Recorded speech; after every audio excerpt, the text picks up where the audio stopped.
அனைவருக்கும் வணக்கம். மேசராசினியர்களுக்கு நிகழ இருக்கும் செவ்வாய் பயிற்சி என்ன மாதிரியான நன்மைகளை எல்லாம் ஏற்படுத்தி கொடுக்க இருக்கு, கிரக நிலைகளின் ரீதியாக அமையிருக்கும் சாதகங்கள் என்ன, மேலும் என்ன மாதிரியான முன்னேற்றங்கள் எல்லாம் உங்களுடைய வாழ்வில் ஏற்பட இருக்குது. குறிப்பா 31/5/2024 முதல் தனது சொந்த ராசியில் சஞ்சரிக்க போகும் செவ்வாய் அங்கு ஏற்கனவே சஞ்சரித்து கொண்டிருக்கும் சுக்கிரனோடு இணைந்து சஞ்சரிப்பதால் மேசராசினியர்களுக்கு கிடைக்க போகும் சுக்கிர மங்கள யோகம் என்ன, குறிப்பா இந்த காலகட்டங்கள்ல கிரகங்களுடைய சஞ்சார நிலைகள் என்ன என்று பார்க்கும்போது மேஷத்தில் செவ்வாயும் சுக்கிரனும், ரிஷப ராசியில் சூரியன், புதன், குரு ஆகிய 3 கிரகங்கள் இணைந்து சஞ்சரிக்கிறாங்க. கன்னிராசியில் கேதுவும், கும்பத்தில் சனி பகவானும், மீனத்தில் ராகு சஞ்சரிக்கிறாரு. இந்த கிரகங்களுடைய சஞ்சார நிலைகளின் காரணமாக உங்களுடைய வாழ்வில் மேலும் என்ன மாதிரியான முன்னேற்றங்கள் ஏற்பட இருக்கு என்பது குறித்தான முழுமையான பதிவு தான் இந்த வீடியோல நம்ம விரிவா பார்க்க போகிறோம். அதற்கு முன்னாடி செவ்வாய் பகவானை பற்றி சற்று விரிவாக தெரிந்து கொள்வோம்.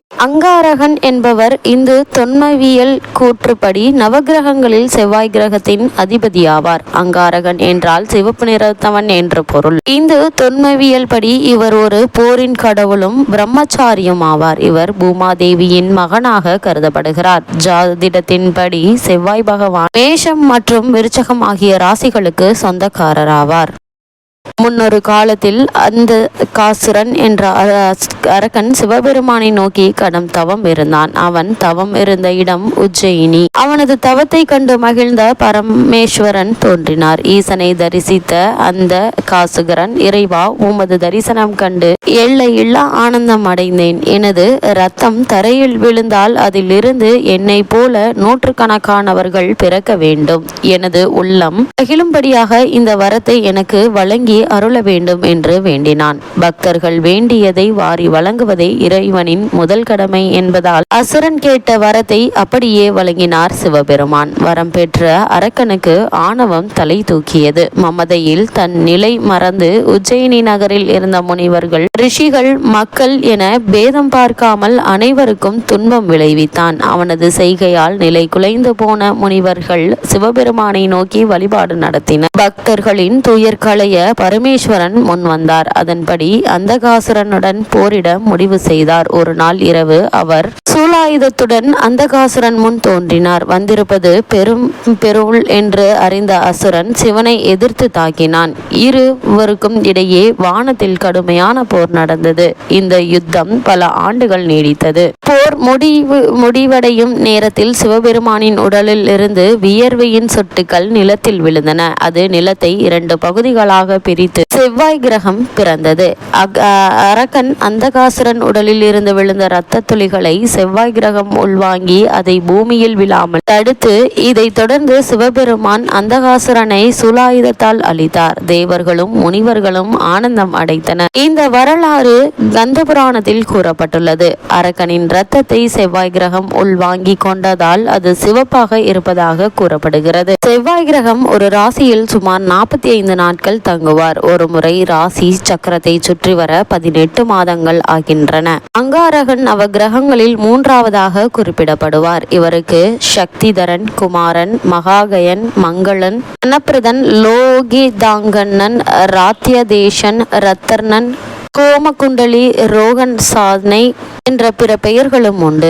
பரத்வாஜ முனிவரின் மகனாக பிறந்து பூமாதேவியால் வளர்க்கப்பட்டதால் அங்ககாரகன் என்றும், அதுவே சுருக்கமாக அங்காரகன் என்றும் கூறப்படுகிறது. செவ்வாய் கிரகத்துக்கு மாலினி, சுசீலின் என்று 2 மனைவிகள் உண்டு. துர்க்கையை வழிபட்டாலும் செவ்வாயினுடைய அருள் பெறலாம். வைத்தீஸ்வரன் கோவில் சென்று செவ்வாயை வழிபட செவ்வாயின் தீய தசாபுக்தி நடப்பவர்கள் அது நீங்கி சுகம் பெறலாம். மயிலாடுதுறையிலிருந்து 15 கிலோமீட்டர் தொலைவில் வைத்தீஸ்வரன் கோவில் உள்ளது. செவ்வாய்க்கிழமை தோறும் அங்காரகன் இரவில் ஆடு வாகனத்தில் வலம் வந்து ஆண்டவனை வணங்குவதாக கூறப்படுகிறது. செவ்வாய் தோஷம் வந்தால் சகோதர சகோதரிகளின் வெறுப்புக்கு ஆளாகுதல், வேலைக்காரர்களால் அவமானப்படுதல், பூர்வீக பூமியை விற்று குடி, சூது, பெண் என்று அலைதல் போன்றவற்றிற்கும் காரணமாகிவிடும். குடியிருக்க வசதியான வீடு கூட செவ்வாய் தோஷம் வந்தால் அமையாது. செவ்வாய் தோஷம் பரம்பரையாக வரும் தன்மை கொண்டது. ஒரு மனிதனின் ஆற்றல் செவ்வாய் ஜாதகத்தில் அமைந்த விதத்தில்தான் அமையும்.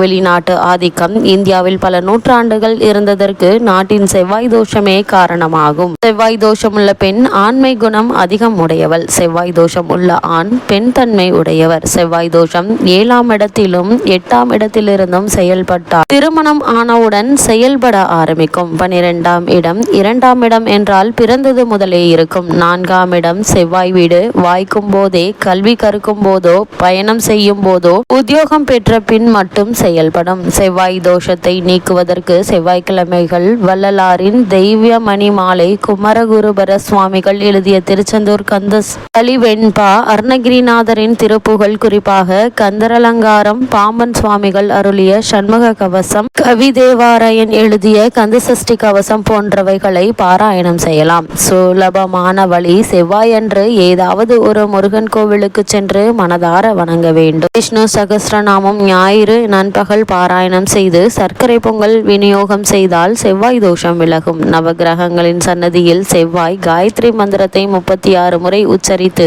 9 முறை வலம் வருதலும் செவ்வாய் தோஷத்தின் கடுமையை குறைக்கும். ஆலயங்களில் நெய் தீபம் ஏற்ற உதவி செய்தலும், ஆலய திருப்பணிக்கான கட்டிட புனர் தாரணங்கள் பணிகளுக்கு பொருள் உதவி செய்வதும் கூட செவ்வாய் தோஷம் நிவர்த்திக்கான பரிகாரங்களாகும். செவ்வாய் கிரகத்தை பலரும் கடவுளாக வணங்குகின்றனர். அவ்வாறு வணங்கினால் தைரியமும், அரசபையில் பேச்சும் ஆற்றலும், தோல் வலிமையும், போரில் வெற்றியும் கிடைக்கும் என்பது ஐதீகம். இவ்வளவு மேன்மைகள் கொண்ட செவ்வாய் ராகுவிடமிருந்து விலகி தனது சொந்த ராசியில் சஞ்சரிக்கக்கூடிய இத்தருணங்கள்ல மேசராசினியர்களுக்கு என்ன மாதிரியான முன்னேற்றங்கள் எல்லாம் ஏற்பட இருக்கு என்று பார்க்கும்போது, ராசியில் உள்ள சுக்கிரன் தனராசிக்கு செல்கிறாருங்க. அது அவருடைய சொந்த ராசிங்க. 7க்குரியவரும் அவர் தாங்க. எனவே கணவன் மனைவி உறவுகள் சிறப்பாக இருக்கக்கூடிய ஒரு தருணமா இந்த காலகட்டம் அமைஞ்சிருக்குதுங்க. குடும்பம் நல்ல வருமானத்தோடு இருக்குங்க. அது மட்டும் இல்லாம மேசராசினியர்களுக்கு சுக்கிரமங்கல யோகத்தால் ஆடை ஆபரண சேர்க்கையும், வீடு மனை அல்லது நிலம் வாங்குவதற்கான முயற்சிகளை மேற்கொண்டு வரும் மேசராசினருக்கு நல்ல ஒரு முன்னேற்றம் ஏற்படக்கூடிய ஒரு தருணமா அமைஞ்சிருக்குதுங்க. அதே போல லட்சுமி கடாட்சம் அதிகரிக்குங்க. புதன் ராசியில் இருப்பதால சிறு பயணங்கள் இருக்குங்க. இந்த பயணங்கள் உங்களுக்கு ஆதாயம் தரும் விதமாக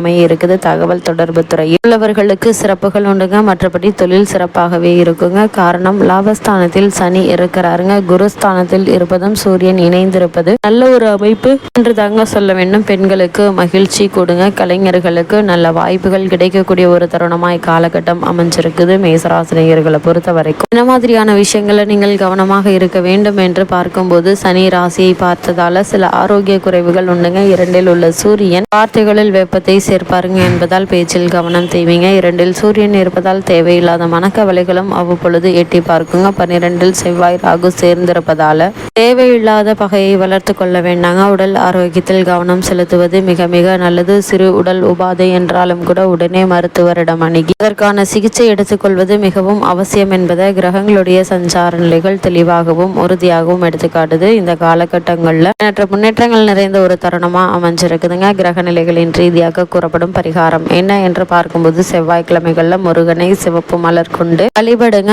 சங்கடங்கள் தீரும். கந்த சஷ்டி கவசம் பாராயணம் செய்ய முன்னேற்றங்கள் உங்களுடைய வாழ்வில் ஏற்படும் என்பதை கிரக நிலைகள் உங்களுக்கு அறிவுறுத்துது.